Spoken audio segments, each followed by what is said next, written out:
Guys, welcome back. It is Monday, March 25th. I am here again with my 9th Flosstube video. So welcome to everybody. Thanks to everyone who's come back. Thank you to new subscribers. And as always, thank you for all the comments, the likes, and just watching and seeing how my journey my stitching progresses, if I can talk. As you can hear, still sick. You know, your typical cold goes from sore throat to stuffy runny nose to cough and then pretty much peters out. But that cough takes forever. Well, I went through all of that this past week. And for some reason now, I'm back to runny and stuffy nose. So I don't know what's going on. My youngest daughter got sick this past weekend. So now it's gone through almost everyone in the house.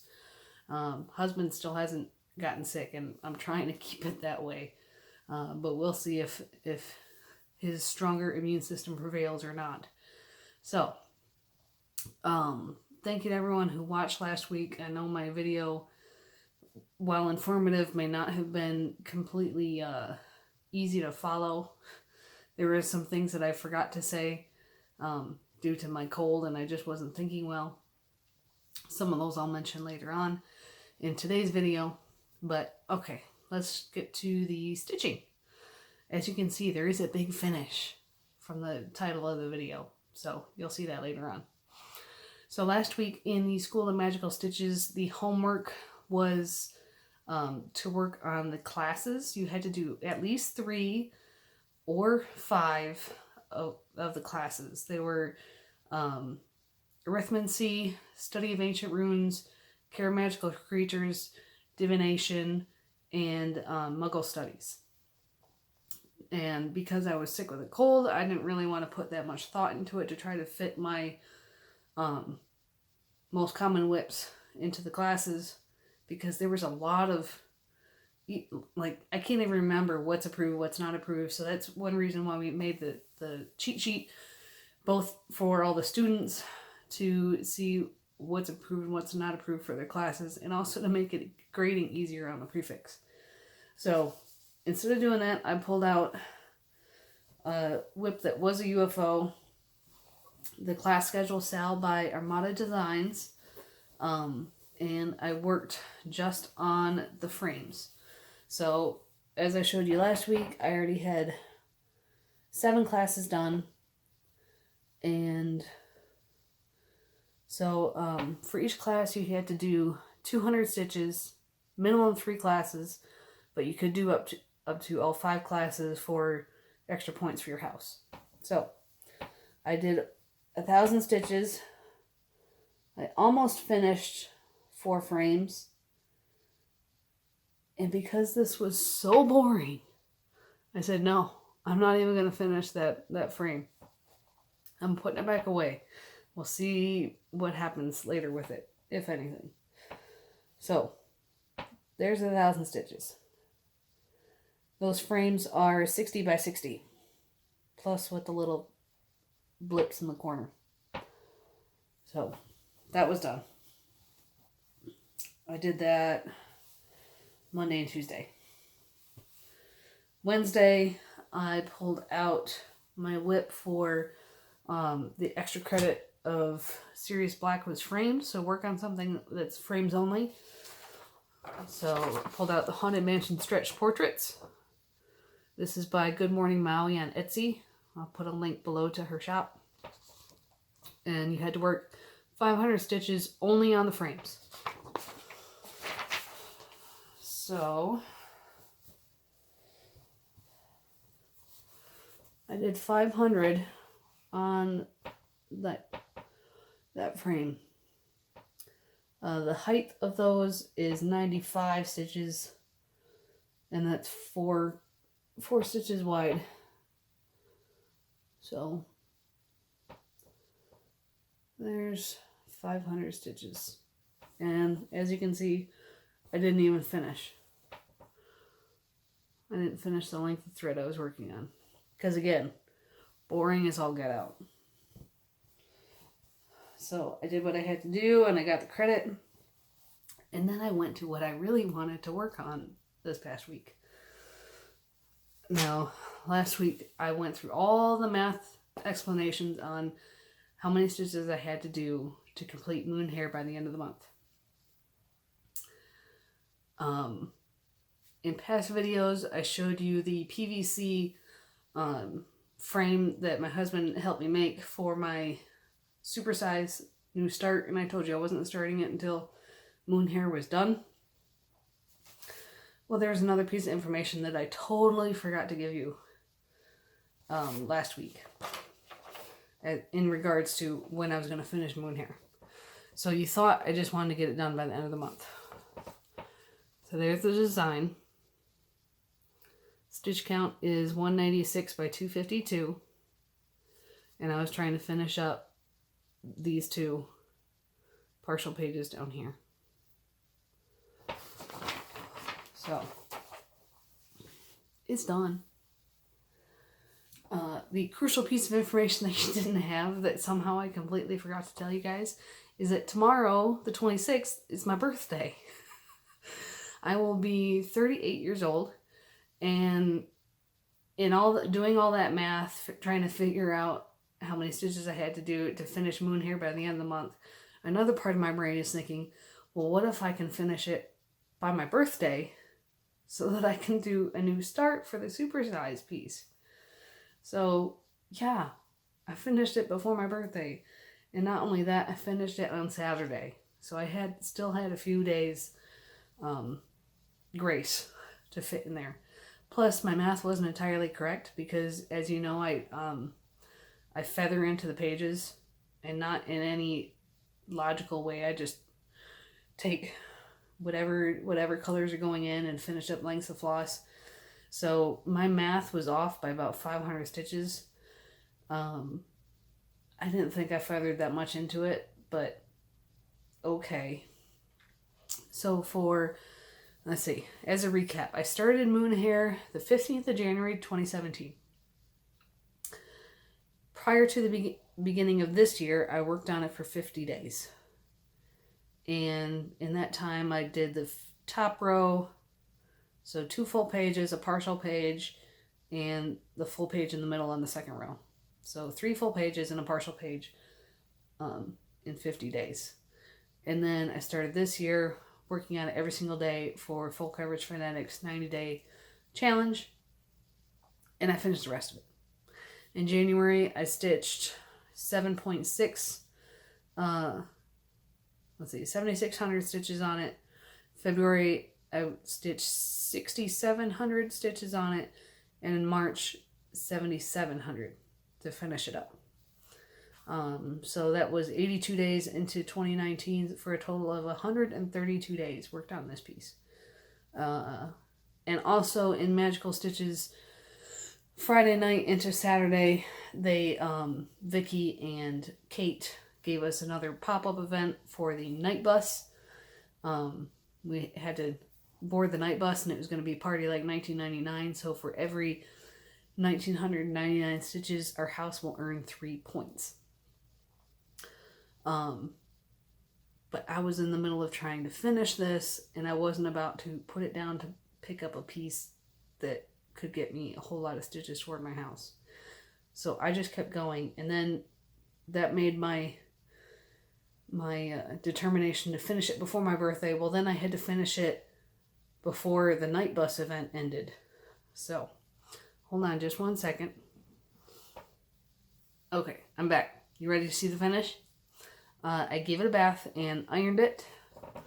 So here is Moon Hare. Again, this is on 25 count Lugana, 2/1 continental tent stitch combination, doing that, and also cross country by color per page. Excuse me. I did, let's see, give you a close up. And I did sign this piece, but I didn't sign it in a brutally, glaring color. But I do have my initials in 19 right there. You can see it in real life. And there's your colors. See if I can get this to focus a bit more. I think there's either 87 or 89 colors in this. So there's my pretty rabbit. Now, focus. This is going to be the last time that you see him. I know he's a crowd favorite. Everybody loves him. But I started him the same day that my stitching friend Debbie in Colorado started her first Hade. She started QS Curl Up with a Good Book by Randall Spangler, which is only slightly smaller than this, which is why I started this one anyways, because we knew that we were going to start a Hade on the same day. And I knew she was going to start that QS. And Moon Hare was the one that I had in my stash that was closest to her, the size of her QS. So this is technically a full-size Hade. I started stitching it off of the magazine version. I had the digital magazine of World of Cross Stitch that he was published in, and I got like this much done in a 1 year. From 2017 to 2018, I got that much done because I hated stitching from that digital magazine. Excuse me. The symbols weren't very clear, and by that time I had started other Hades and discovered how much I like using Easy PDF. And so I went ahead and I bought the PDF for this in February of last year. So I could continue working off the PDF, searching by color, symbol, and then stitching that way. So this whole thing, besides that bit, was done February of 2018 and after. And this is the last time you'll see him because a few months ago Debbie told me that her QS, once she finishes it, is coming my way because she knows how much I like dragons. And I talked her into starting that Hade. I've helped her through her journey to try to find the right fabric count and thread count, because that's really the hardest part about full coverage, is finding out what combination you like the best. So she's just recently restarted it again on some 25 easy count fabric. So she will have this. I'm going to mail it to her this week in a round. I'm not going to fold them. I'm going to, I can't even think of the name right now. A mailing tube. I'm going to roll them up and send them to her so that she can unframe, so she can, see it in person, look at it close up, and see that, yes, it is really thick. And I will show you guys the back. Again, I stitch Continental Tent Stitch, so that means taking the long diagonal on the back. That gives me, because I like to use 26 size needles, that gives me a bigger area for me to stick my needle in to secure thread ends. When I can, I do use loop start. And when I show you the back, you'll understand what I mean by, yes, there are areas of blocks of color, but then there's confetti heavy areas where colors just jump all over the page. And also, I don't really care what my back looks like, so you're gonna see threads carried, especially in those areas of confetti. So just a minute. Okay, so there's my back. Now, first off, I told you in 2017 I used this for the Hade checkerboard challenge. So let me focus. There, you can see the checkerboard and the moon, right? That was when we had to do 10 by 10 blocks that were only touching the corners. Okay, then, okay, you can see in the bunny, the colors just flow down the page very nicely. So there's not much carrying threads across that. You can see there's a lot of carrying on the edges because that's where the shading is, where there's more confetti. Blocks of color here with the background. But then where there's flowers, And where there's this ombre effect of, you know, going from white to pale blue into the dark blue, there's so many different colors in there, and they jump all over. So that's where I end up carrying my threads. You can see they go round and round for each flower, or in the area with the leaves, they'll skip around from leaf to leaf. In the ears, they skip from sides of the ears. There's yellow highlights everywhere that jump around. So this piece really does tell a story from the back on how it was stitched. And you can see the yellow again. There's areas of big color back there. Lots of confetti right here for the flower. So, colors going round and round for that flower. So that tells you the story of how this was stitched. Focus. There you go. That's Mr. Moon Hare. You can see again those light areas of yellow. That's what you were seeing on the back. And then the yellow in the flowers. Some yellow over here. So, there's Moon Hare. That's going to be one of my big finishes this year. So, it is not yet the end of quarter one for the 90-day challenge. So what am I going to work on for the rest of the 90-day? Well, you knew that March, the March theme in Full Coverage Fanatics is vintage. And I already did some work into a summer ball. So I decided, what the heck, why not work the last 8 days and put more progress into a summer ball. So there's the artwork again. This is by Sandy Littlejohns. If you want this chart, you go to Cross Stitch Arts on Facebook or on Patreon. It is charted in Anchor, but you can always convert to DMC if you want. I'm stitching it in Anchor on 28 count Monaco.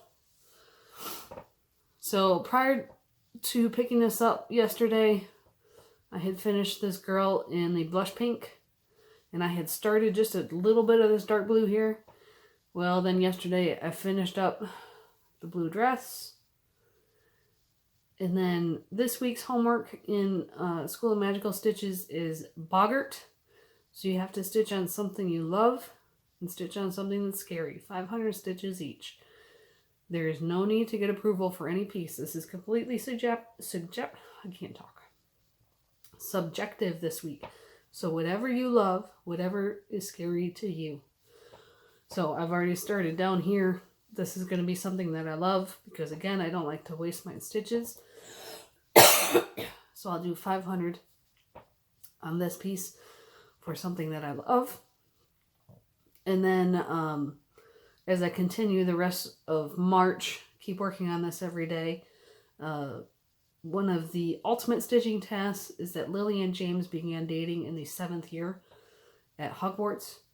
Well, back in Regency, England, you might say you could meet your future husband and begin dating, and you met at a ball, or you continue dating by seeing them socially at things like a ball. So I'm going to do 1,000 stitches after my homework for that ultimate task.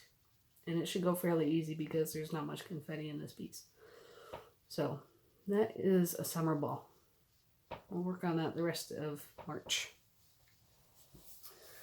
Okay, so birthday start. Supersize Color Expansion Museum Shelf by M.A. Stewart. I am not stitching the outermost gold frame. I'm cropping that out, so that's why you see my little notes here, so I can make sure I was getting the fabric size I needed.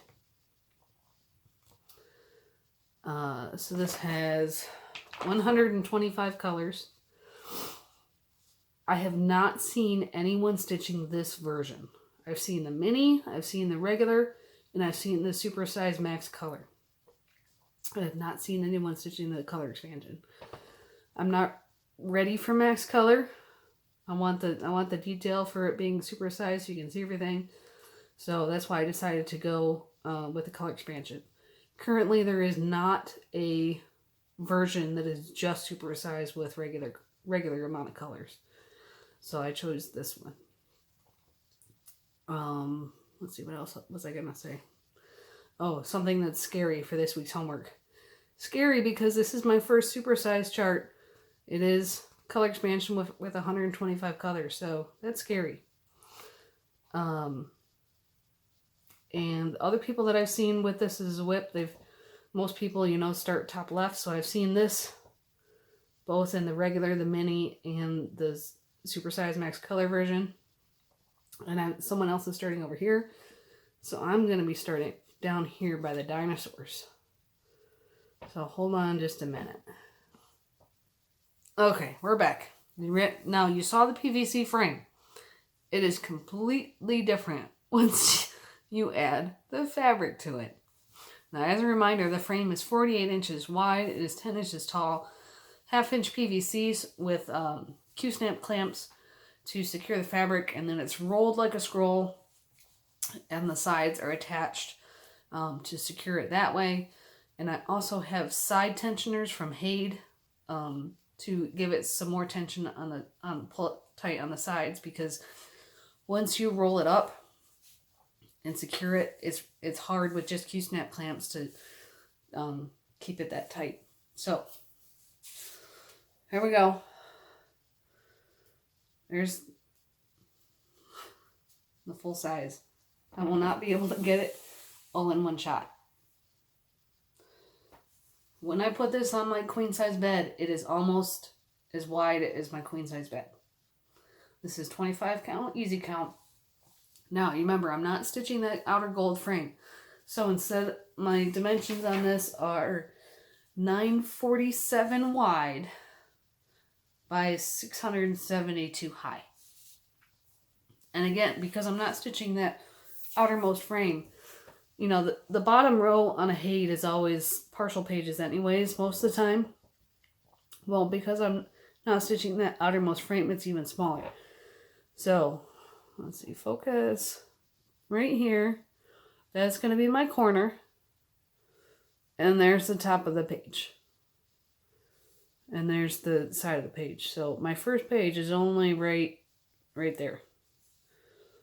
It's going to be pretty easy. I say easy. I haven't even started yet. I haven't tried it out. I've got the Hand of the King to keep me company because Game of Thrones is starting soon. So these are the side tensioners. You have 2 different settings. I have it on the tighter setting because it wasn't enough to have it on the looser setting. It wasn't pulling enough. And again, just like all my other pieces that are on frames, when I'm not working on this, I'm going to loosen up the side tensioners. I'll probably take them off and move the bottom Q-snaps just a little bit to take the tension off this fabric. So my fabric is 44 inches wide. And I did the math. You can see there's for the 11 by 17 Q-snap, there's one of the longer size snaps or clamps. The middle one you have for 11 by 11, and then you have another longer one, and that perfectly covers the 44 inches of my fabric. So it is difficult though, with this fabric being so wide and these Q-snap clamps being so long, to try to clamp them on and keeping the fabric straight underneath. So that's why I ended up rolling these so much, as I was rolling this whole thing to get my fabric tight. They got rolled under pretty well, but I can still reach the bottom. You can see that I'm still going to be able to get my needle through there. My page marks every 50. I wrote down the stitch count as a reference, and then I put hash marks for the page breaks. So at a glance, and I'll put the next page hash mark up here, and I just didn't get that far because I'm gonna work across first. So that'll be supersized color expansion museum shelf. Starting that tomorrow for my birthday. The other thing that I did this weekend after I finished Moon Hare, last video, no, 2 videos ago, that's when I showed you my floss cards, I think. Oops, I got stuck. These are the laminating sheets that I use. So they're adhesive. And I will show you, so for quarter 2, for the 90-day challenge, I'm going to be working on Oh Baby, which is the piece that looks like a picture of a foal. And I don't have floss cards made for that one. And I decided to make floss cards because in June, we're going to be traveling on vacation. So it's a whole lot easier to take floss cards with a few lengths of each color than to take, 87 bobbins or however many bobbins for the page that I'm working on. So I wrote out my floss cards. I doodled as best I could the symbols. And because I don't like waste, this is how I work them on the laminating sheets. So there's 15 on each side. And so it's 30 colors per card. A Hade usually has just shy of 90 colors. So that means 3 cards. Now, these laminating sheets are 9 by 12 inches. So that gives me enough room to use these cards and get 2. So these 2 cards are sandwiched between 2 sheets of laminate. And they're adhesive, so I just slowly stick them down. And then the important thing is to try to get, I don't know if you can see, there's that little air bubble as the 2 sides come down the side of the, and you want to try to get that as close to the card as possible so that when you cut it, you want to make sure you're not cutting into that, because then you'll have an open side. So I'll cut a little bit past that, and then I'll use a manual 1-hole punch to make my holes for my floss. Because it's 3 cards, I don't want to waste a whole half a sheet. So what I did is I take 1 more sheet and I folded it. Excuse me. I folded it on this side. You can see it's not perfect. I got a little kink up here. And the edges didn't meet up perfectly, but that's not important because I don't need that part. So I'm going to cut it down here and focus. So there's enough distance here that it met up and bonded with itself, so I can cut along here and it won't have open sides. So that's kind of my floss cards in work, as it were, for my next quarterly piece. Let's see. The next thing I wanted to show you, I had a question on my last video from Vanessa about my fabric that I RIT dyed. She asked if I used powder or liquid. So, I used the liquid. These are the colors that I use the most. So you've got cocoa brown, royal blue, camel, and charcoal gray. So the class schedule style was done in the charcoal gray. The stretch portraits was done in the charcoal gray. And then let me show you something just a second. Okay, so for the royal blue, over a month ago, I did a batch where there were several things I wanted to dye, but at different color depths, if you will. So what I did is I had a scrap piece of Monaco. I'm always dyeing Monaco, so I have a scrap piece of Monaco that I tested to make sure I got the right color for my most important piece that I wanted, and that was for the Modern Folk Embroidery 2018 Four Seasons Quaker Sal. I wanted to start that, and I wanted the colors inverse of here. So on a royal blue background with ecru floss, I wanted something darker blue to make those colors pop. But then I also needed a blue for this piece, Mount Rushmore, because I wasn't going to stitch all that sky. And I needed a light blue for Joan Elliott's Christmas Spirit. Like a pale blue. Not everything turned out exactly as I wanted, but so what I did is you go darker first, and then as I finished each piece, I dumped out some of the dye water and added more water to kind of dilute it and make the color lighter. So you can see I have 3 different shades of blue, all from the same dye. So this is all from Royal Blue Red. So there's my start to the Modern Folk Embroidery 4 Seasons. This is going to be my sky from Mount Rushmore. And there's my background for Christmas Spirit. So they're just a touch lighter. This is all Monaco.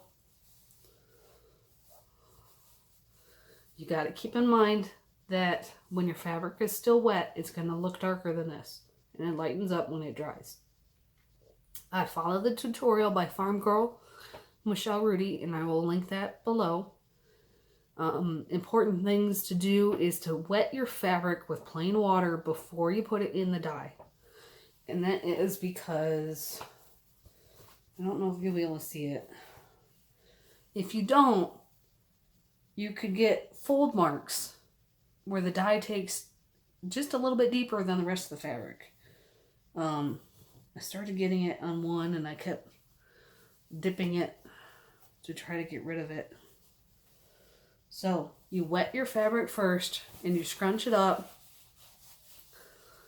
not in any sort of order, because if you do get some lines, like you see there's a little bit of a line there, you get some modeling. You don't want that modeling to be perfect fold marks, you know. And in Farm Girl's tutorial, she shows you how to do like 2-tone modeling if you want. For these, I just wanted one single tone, but you can see there's, it's hard to see, but there's a little bit of variation in marks in there. So that is 3 different shades for one color of red. Besides those are the 4 colors I use the most, just because they're mostly neutral to me. I also have a red, a pink, and a like a medium yellow. Not too stark yellow, but kind of like a butter yellow. But I haven't used those yet. So I have plans to use them. I just haven't used them yet. So there's my dyeing. Now, after I dye it, I rinse and rinse and rinse and rinse and rinse and rinse some more until the water's clear coming out of it. The first 2 pieces that I tried, I was like, well, I want to see what this looks like now. I don't want to wait for it to be dry. I want to see what the color's going to be. And so I put it on my ironing board and I ironed it dry. Even though I had rinsed and rinsed, rinsed, rinsed, rinsed, there was still color that came out of the fabric onto my pad on my ironing board. So don't do that. I let them drip dry over a tray so they wouldn't, damage any floor. Or if it's nice outside, which of course it wasn't because it was the middle of winter time. If it's nice outside, you can let it dry outside. It won't hurt anything. So, go check out her tutorial. Make sure you wet your fabric first. And then rinse, rinse, rinse. I did not add salt or anything else to the water besides the RIT and the warm water to dye these. And I haven't, after I finished the project, on other pieces that I finished in the browns and the charcoal grays, I used a spray bottle with water and I just dampen the fabric and iron it to get any Q-snap clamp marks or folds out of it, and I haven't had a problem with that. So, stand by. Okay, I want to thank everybody again for your thoughts and prayers going out to the folks in Nebraska as they continue to recover from the floods. There's a good chance they may get more flooding this week because they're expecting some rain. And also, all the snow is melting in the Dakotas and Colorado area. So all that snow has to go downriver, which goes through Nebraska. So keep your thoughts and prayers out to those folks as they try to recover from all the flooding. I did have another commenter, Tanya. She was talking about where she lives in North Carolina. There was also someone else who lives in Wilmington, North Carolina, talking about flooding they've had, not only from hurricanes but from other events. And I completely understand that, because my first duty station was at Seymour Johnson Air Force Base in North Carolina, and while it's not on the coast, we did have to HUREVAC or evacuate for hurricanes several times when I was stationed there. And the Neuse River flooding onto the base and covering up the end of the runway, I remember that, and going into the engine shop down there. So I'd say hi to the folks in North Carolina. I still have friends down there, both veterans and civilian friends that I met when I was stationed down there. Everyone's showing their market haul. I'm not much of a sampler person, which seems to be what market mostly is, or it was heavy on samplers this year. I did order one piece from Julie at Reflections, my old LNS, and it was this piece, A Greyhound Year by the Blue Flower, Janine McGowan. I forgot to bring the picture, but we used to have a greyhound. He was a brindle. None of these are a brindle because that's hard to do in stitching. He was my heart dog. I'm hoping very soon to have another greyhound again. So I saw this and I absolutely had to have it. Greyhounds are graceful, intelligent, but yet goofy dogs. And I absolutely love them. So I had to get a greyhound year. No idea when I'll start it, but at least now I have it in my stash. I'm not one to buy a lot of stash, so you won't often see that in my videos. Let's see. As far as plans, so we're going to start museum shelf. I'm going to finish up the homework on a summer ball and keep stitching on that every day. The only extra credit I have left for March and April, I only have 3 tasks left. I have the pre-1990s or 90s or before task for the time turner. That will probably be Camelot sampler. A piece that has betrayed you. So that will be Macintosh Mill, because while I love it, I just don't love stitching on it. And then the last one is something map related, and I have to look to see if there's enough buildings on Macintosh Mill to qualify as a town or a street. I think there has to be 3 buildings, so I have to look at that. That'll be my last one. So I may get to 1 or 2 of those this week before April starts. So I need to go get a drink. Thank you guys for watching, and I will see you guys later. Happy stitching.